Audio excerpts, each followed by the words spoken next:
Welcome to the Deep Dive, the place where we really unpack complex research and pull out the key insights you need. Glad to be here. So today, we're diving into something that feels like a real paradox with these big language models, the LLMs. Oh, yeah. It's definitely something researchers and engineers bump up against constantly. You've got models like Llama 3, GPT-4, performing these amazing feats of, general intelligence. They can write code, summarize legal docs, craft arguments. Right. They have this incredible grasp of text, of concepts. They seem to reason really well at that level. Exactly. But then you ask them to do something that, on the surface, seems simpler, like planning out steps for a robot arm or figuring out logistics, tasks that need really precise, step-by-step logic. And they often just fall apart. Yeah, they generate text that sounds right, it seems plausible, but the moment you try to actually use that plan, it fails validation. It doesn't hold up in the real world. That systematic verification, that logical reliability, it's just not there out of the box. And that failure, especially in sequential decision-making, is a huge bottleneck, right? Particularly here thinking about autonomous systems, things where safety is critical. Absolutely. It really shines a light on their weakness in what the field calls structured symbolic planning. Okay, so that's our mission for this deep dive then.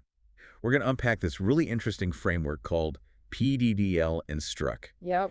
It's basically a specialized training approach designed to, well, force these LLMs to think with the kind of precision needed for symbolic logic. That's the core idea. We'll get into the details, but it uses logical chain of thought, or COT, reasoning. And critically, it combines that with external verification, really rigorous checks. Right. It's about essentially trying to rewire the LLM's internal logic checks using this feedback, and the results, well, they're pretty striking. Yeah, the headline number is this average absolute improvement of 66% in planning accuracy. That's compared to the standard baselines on, complex benchmark tests. It really represents a shift, potentially, from these models being unreliable curiosities in this area to becoming actually dependable for sequential tasks. Okay, so let's back up a bit. Let's define the actual problem space. What is symbolic planning, and why is it such a stumbling block for these otherwise, incredibly capable models? Right. So automated planning, fundamentally, it's a search problem. You're trying to find a sequence of actions. A plan. Exactly, a plan. A sequence that takes you from an initial state of the world to some desired goal state. And formally, it's often defined using this tuple, Langle P-A-S-C-O-G wrangle. Okay, that looks a bit mathy. Let's break that down for everyone listening. Sure. So think of tullers as just all the possible facts or fluents that can describe the world at any point, like block A is on the table or the robot arm is empty. They're typically binary, true or false. Got it. Facts about the world. C dollars is simply the initial state which of those facts are true right at the beginning. The starting point. And U dollars is the goal state, the set of facts that must be true for the plan to be considered successful. Okay, so if flow dollars is block A is on B, B is on the table, and the goal is B is on A is on the table, right, we need a sequence of actions to get there. Exactly. And that sequence comes from a dilidollar, the set of available actions. And this is where the real rigidity comes in. Right. Each action, let's call it a dilidollar, isn't just a vague instruction. It's defined by a really strict contract with 3 parts. Langle, pre-AA. Preconditions, additions, and deletions. Makes sense. Yeah. Pre-A lists all the facts that absolutely must be true before you can even attempt the action. Like, to pick up block A, the robot hand must be empty, and block A must be clear on top. Precisely. Then list the new facts that become true after you successfully perform the action. So the hand is now holding block A. Okay. And list the facts that are no longer true and must be removed from the state. The hand is no longer empty, block A is no longer clear. It sounds incredibly precise. There's no room for error. None. And this whole structure, this way of defining problems, is standardized using something called PDDL, the Planning Domain Definition Language. Which is based on an older system, STRIPS. Yeah, STRIPS is the foundation. PDDL is the modern standard used in planning competitions, in research. It's how you specify these problems formally. And that rigidity, that absolute need for logical coherence, that's the heart of the problem for LLMs, isn't it? It really is. LLMs are trained on vast amounts of text. They learn statistical patterns, context-plausible sequences of words. They're built for flexibility, for generating creative summaries, or, answering questions in a human-like way. Right. Planning, though, demands this step-by-step logical perfection. If you miss just one deletion effect, or you try an action when a precondition isn't met, the whole plan can unravel. The state becomes inconsistent. But okay, if you need that kind of perfect precision, why involve an LLM at all? Why not just use a traditional symbolic planner? Those are designed for this. They guarantee valid plans. Yeah. That's a great question, and it's really the motivation behind this research. Traditional planners do guarantee validity, yes, but they have their own major weaknesses. Such as? Well, they often struggle with understanding instructions given in natural language. They aren't great at generalizing knowledge from one domain to a slightly different one without significant reengineering. And they have trouble with incomplete or, vaguely specified problems. Okay, whereas LLMs are amazing at understanding natural language, and they generalize pretty well across different text-based tasks. Exactly. So the dream is to combine the strengths. Use the LLM's ability to understand complex goals, maybe described in messy human language, and its general reasoning. But somehow force it to adhere to the strict logical rules of PDDL when it actually generates the plan steps. That's the goal. And it's a hard goal because the logic required isn't trivial. The source material points out these planning tasks are often PS-based complete. Right, you mentioned that complexity class. What does that mean in practical terms? It means the difficulty, the amount of computation needed to find a solution can grow exponentially as the problem gets bigger. Add a few more blocks, a few more locations for packages. And the number of possible sequences just explodes. Right. So the chance of an LLM, without specific training, just happening to generate a long, valid plan becomes vanishingly small. It needs a structured way to reason, not just guess based on text patterns. So when they try this now, without this PDDL instructee training, they just produce plans that look okay, but are logically broken. Very often, yes. They lack that robust internal mechanism to check if each step is valid, if the state is being updated correctly according to the rules. And those rules are captured by that state transition formula you mentioned earlier, SSI +1 8C, save me a scupic add AD. Yep. That formula looks dense, but it's just the formal way of saying, to get the next state, SSI +1, take the current state, remove all the facts listed in the actions delete list, and add all the facts from the actions add list. Every single one has to be right. If the LLM forgets to delete that the gripper is empty when it picks something up, Then later on, when it tries to pick something else up, the precondition gripper empty will fail, even though the LLM thinks it should be true. Right. The whole chain breaks down. Okay, so the core challenge is teaching the LLM to respect that formula meticulously, step after step. Precisely. And that's exactly what PDDL Instructee is designed to do. All right, let's get into the PDL Instruct framework itself. How do you actually train a model, which is essentially a sophisticated text predictor, to become this kind of logic verifier, starting with phase one? So the framework is designed to build this logical capability systematically across two main phases. Phase one is called initial instruction tuning. Okay. And the key focus here isn't just showing the model correct plans, it's about teaching it the skill of logical justification. So more than just standard fine-tuning where you'd feed it good examples. Much more. The training data here is very carefully crafted. They pair correct plans not just with the plan itself, but with really detailed, step-by-step explanations of why each action in that plan is valid at that point. Ah, so it's learning to articulate the reasoning. Exactly. Yeah. It's trained to output things like action pickup block A is valid now because the state shows hand empty is true and clear block A is true. Executing this action adds holding block A and deletes hand empty and clear block A. It learns the language of justification. That makes sense. But you also mentioned earlier they included incorrect plans in this phase. Why teach it about failure? Seems counterintuitive. Well, it's about teaching the boundaries. You learn rules not just by seeing them followed, but by seeing what happens when they're broken. Okay. So they deliberately included plans with common errors. Trying an action when a precondition isn't met, applying the effects incorrectly, maybe forgetting to update a fact, a frame axiom violation, or even plans that just don't reach the final goal. And the model was trained to explain why those failed. Yes. It had to articulate the specific logical flaw. This plan failed at step 3 because it tried to stack B on A, but clear A was false. This teaches it to recognize and diagnose logical errors. So phase one is really about building the foundational skill. Look at a state and an action and justify logically whether that action is valid and what its precise consequences are. It's like learning the grammar of planning logic. Perfectly put. It establishes that critical ability to analyze a single step. Once the model has that foundation, they move to phase 2. Which is the logical chain of thought, the COTI instruction tuning. Right. And this is where the model starts actively generating plans and reasoning chains and gets feedback based on their validity. So in this phase, the model itself generates the whole sequence, right? The states, the Mm. actions, like Langle Azoro, A1, S1 wrangle, Langle S2, S2 wrangle, and so on. Yes, it produces the full trace, the plan steps, interwoven with the predicted states resulting from each step. This whole chain represents its reasoning process. And then comes the crucial part, the external check, Absolutely critical. This generated sequence, this chain of thought, is immediately fed into an external verification module. called VAL. Yes, VAL is an established, reliable PDDL plan validator.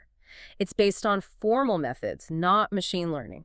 It takes the LLM's proposed state transitions and checks every single one against the strict PDDL rules. So VAL provides the ground truth. Did the LLM correctly apply the effects of action $1 to get state $1?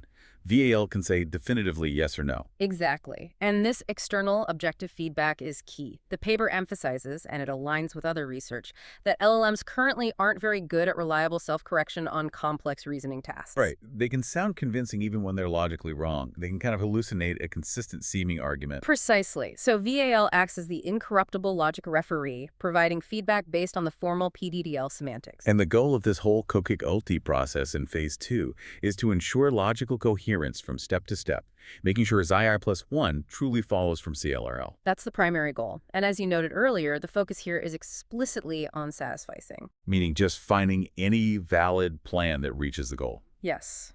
They deliberately didn't complicate this stage by also trying to find the shortest or most efficient plan, optimal planning. Why separate those goals? Because optimizing for plan length adds another layer of complexity and potentially conflicting signals during training. The priority here was clear. First, make the LLM logically reliable. Get it to produce plans that actually work, period. Make it walk before you make it run efficiently. Exactly. Nail the logical validity first. Optimization can come later. Okay, so we have this external verifier, VAL, providing feedback. But the researchers didn't stop there. They dug into whether the type of feedback matters. Right? That was their RQ2. Yes, they specifically compared two kinds of feedback from VL. The first was just binary feedback. Simple pass-fail. This step was valid, or this step was invalid. Exactly, like a basic reinforcement signal. But the second type, and this turned out to be really important, was detailed feedback. Okay, so what does detailed feedback look like in this context? It goes beyond just saying invalid. It pinpoints why it was invalid, based on VAL's analysis. It might say something like invalid action, precondition, clear block B was not met in the current state, or invalid state transition. Effect on block B was added, but effect clear block B was not deleted. Ah, so it's like getting specific corrections on a math problem, not just a red X. It tells you where the logic went wrong. Precisely that. It gives the LLM direct, actionable information about the specific logical rule it violated. The hypothesis, obviously, was that this much richer, more specific feedback would be far more effective for learning complex logical rules. Makes intuitive sense. Now let's talk about the training process itself within Phase 2. You mentioned this two-stage optimization. That sounds quite distinct from typical fine-tuning. Why split the optimization like that? This is probably one of the most novel parts of their method. It's designed to tackle a common problem in training complex models: conflicting objectives. So? Well, imagine you're trying to train the model to do two things at once. One, improve the step-by-step logical accuracy of its internal reasoning chain, the QT, and two, improve the final plan's overall success rate in reaching the goal. Okay. Those goals aren't always perfectly aligned in the short term. A model might find a shortcut, a way to generate the final correct sequence of actions more often, perhaps by latching onto surface patterns without actually fixing the underlying flaws in its step-by-step state tracking. So it could learn to produce the right answer for the wrong reasons, essentially. The final plan might look okay, but the internal logic, the KTT, could still be shaky. Exactly, it might be brittle. So they separated the optimization into two distinct stages within Phase 2 to prevent this kind of shortcut learning. Okay, let's break down Stage 1, reasoning chain optimization. What's the loss function actually measuring, and why the higher learning rate? Stage 1 focuses purely on the quality and logical coherence of the generated K, the sequence of Langle SAS wrangle steps. The loss function, leasing, penalizes any deviation between the LLM's predicted state transitions and the ground truth transitions determined by VSL. So it's all about getting the intermediate steps right. Yes. It penalizes things like applying an action when preconditions aren't met, or, very importantly, failing to correctly add or delete the facts specified by the action's effects.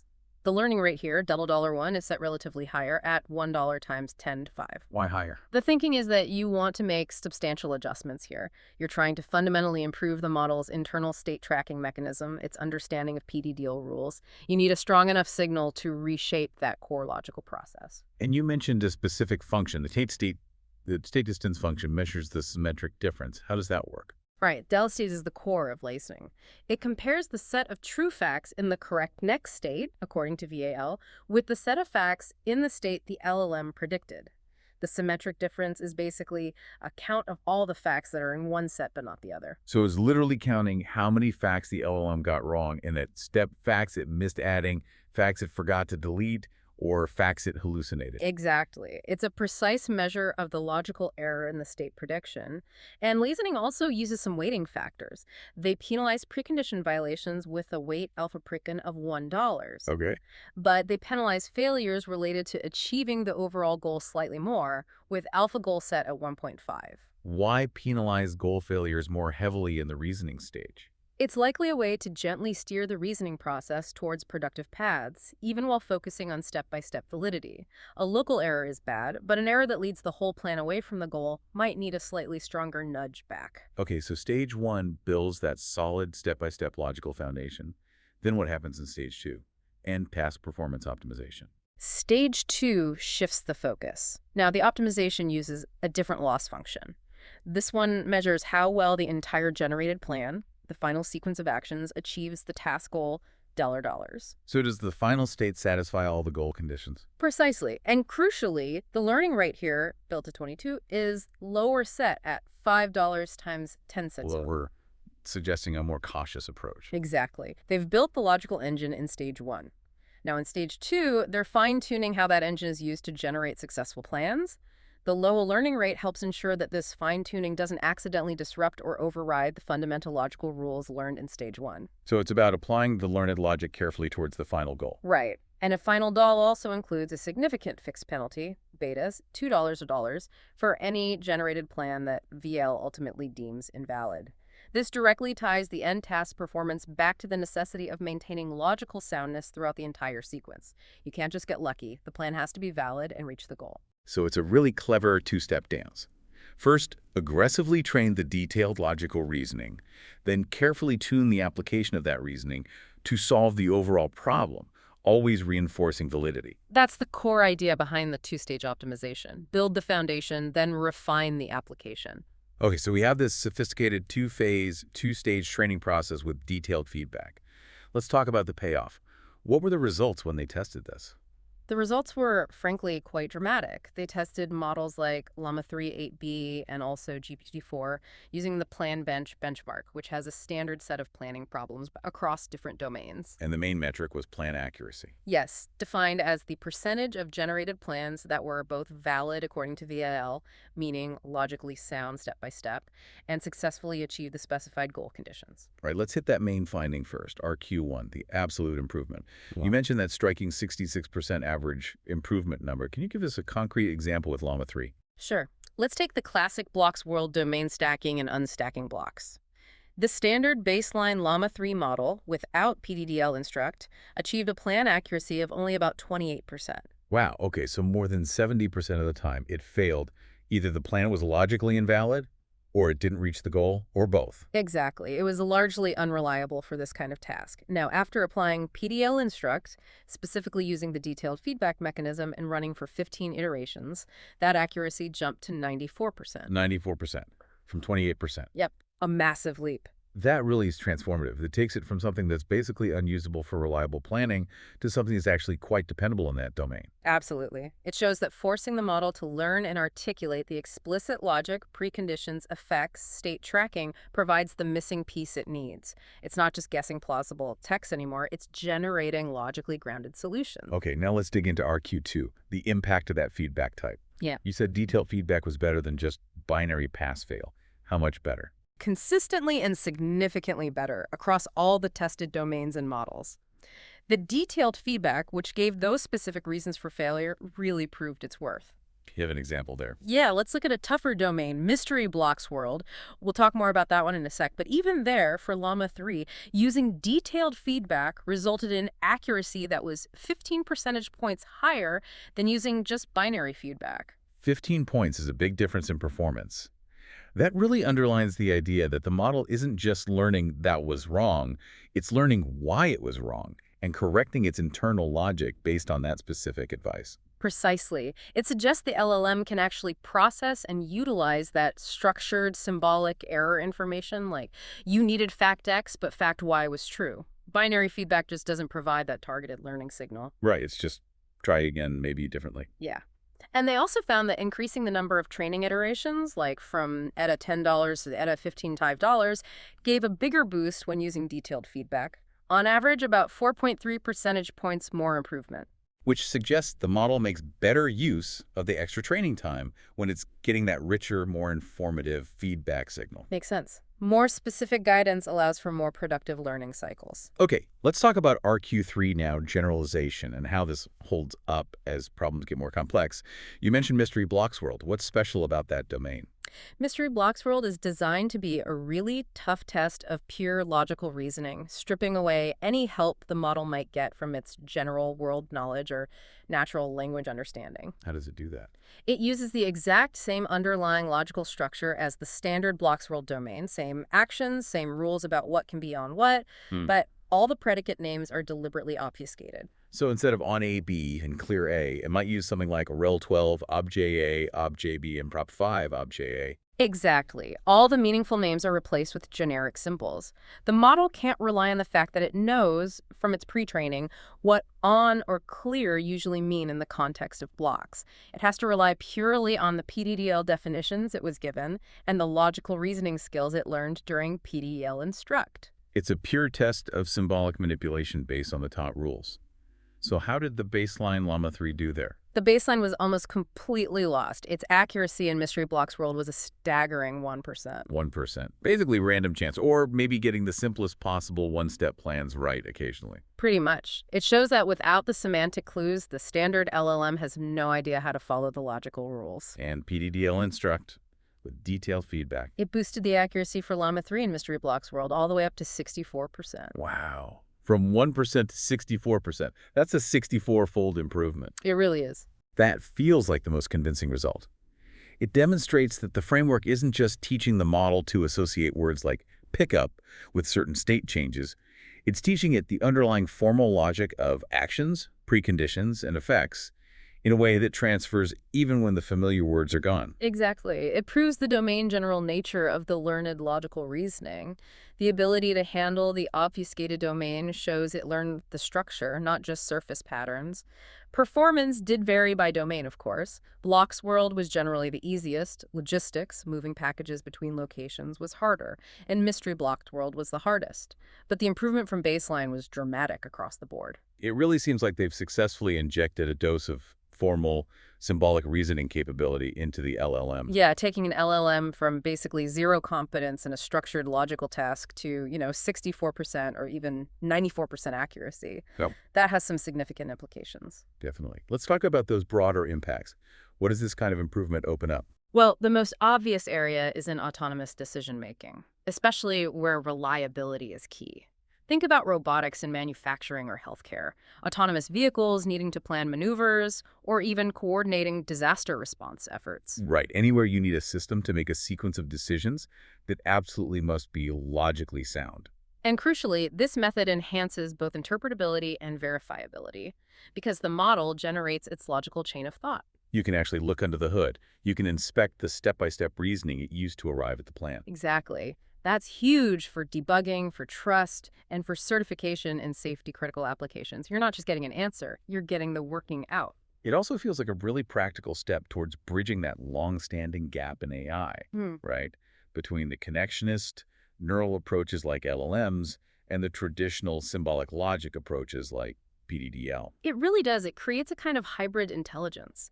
You leverage the LLM's strength in understanding fuzzy inputs and generating strategies, but you bolt on the rigor of symbolic verification to ensure the output is reliable. Okay, but we also need to be realistic about the risks and limitations here. It's not perfect yet. Absolutely not. While the accuracy leap is huge, it's not 100%, especially in the more complex domains. Over-reliance on these systems before they are fully mature, particularly in high-stakes scenarios, is a definite risk. And does the hybrid nature create new problems? Like, if a plan fails, is it harder to tell why it failed? That's a key point. The researchers raised the issue of error attribution. Was the failure because the LLM misunderstood the initial goal? Or did it misinterpret the feedback from Visual during training? Or is there a subtle bug in how it applies the logic? Diagnosing failures in these hybrid systems can be more complex. So things like continued external checks and human oversight are still going to be essential for the foreseeable future. Definitely. And there are also limitations in the scope of what this PDDL instructive framework currently handles. Right, you mentioned they focused on a subset of PDDL features. Yes. To make the initial problem of teaching the core logic more tractable, they excluded some more advanced PDDL features, things like conditional effects. Where the result of an action depends on some other condition in the state. Exactly. Or durative actions that take place over a period of time, not instantaneously. These add a lot more complexity to state tracking and logical reasoning. So handling the full richness of real-world planning problems will require extending this framework. For sure. That leads nicely into the future directions this research opens up. Okay, what's next on the horizon? You mentioned moving beyond just finding a valid plan. Satisfies them. Right. The next big step is optimal planning.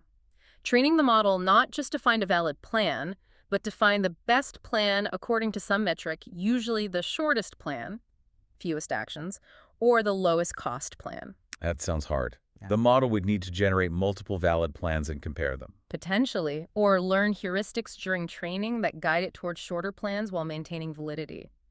It adds another objective, which, as we discussed, complicates the training. What else? Is there a hope of eventually getting rid of the external VAL checker? That's kind of the holy grail. Self-verification. Can the LLM internalize the logical rules so well that it can reliably critique its own reasoning chains without needing the external crutch of VAL? So it could catch its own logical mistakes. If models could achieve that level of reliable self-correction, it would make them much more autonomous and efficient. It's a major research challenge, though. And what about the training process itself? They used fixed numbers of iterations, AOLer. Yeah, another interesting direction is dynamic iteration control. Instead of always running, say, 15 feedback loops, could the system learn to determine how many iterations are needed based on the complexity of the specific problem? So fewer loops for simple problems, more for complex ones. More efficient. Exactly. It would make the training and potentially even the planning process itself more adaptive. And finally, does this whole approach combining chain of thought with external verification have applications beyond just PDDL planning? Oh, absolutely. The core idea is quite general. Think about any task that requires generating a sequence of steps where each step must adhere to strict logical or formal rules. Like mathematical theorem proving. That's a great example. Or solving complex logic puzzles like Sudoku, where every number placement is constrained. Even generating legal arguments where premises must logically support conclusions. So this framework could be a blueprint for injecting verifiable step-by-step rigor into LLMs for a whole range of sequential reasoning tasks. Potentially, yes. It's a powerful technique for harnessing the generative power of LLMs while imposing necessary logical discipline. #tagoutro. So to kind of wrap things up, the key takeaway here seems to be that this combination, forcing the LLM to generate an explicit chain of thought and then using rigorous external verification feedback, especially detailed feedback, can dramatically improve an LLM's ability to handle tasks requiring precise symbolic logic. Yeah, it addresses a fundamental weakness, turning these models from unreliable guessers into potentially dependable sequential decision makers, at least in constrained domains for now. It really shows that the path forward isn't just about scale. It's also about structure and verification. The neural flexibility needs the symbolic rigor, it seems. Which leaves us, and you the listener, with maybe a final provocative thought to chew on. Okay. If imposing this kind of explicit, externally verified logical structure can take a model from a 1% success rate to over 60% in a really challenging, semantically stripped-down domain, What other complex reasoning tasks out there, maybe things currently considered way beyond AI's capabilities because Yeah. they require such stringent logic, like maybe high-level strategic planning or complex scientific discovery processes, what could be unlocked if we found ways to impose similar, verifiable step-by-step reasoning frameworks onto them? It's a fascinating question. Maybe the key to unlocking higher reasoning isn't just more data or bigger models, but finding the right way to integrate verifiable structure and logical constraints. Sometimes freedom needs limits to be truly powerful. Definitely food for thought. Thank you for joining us for this deep dive into PDDL instructing and teaching logic to language models.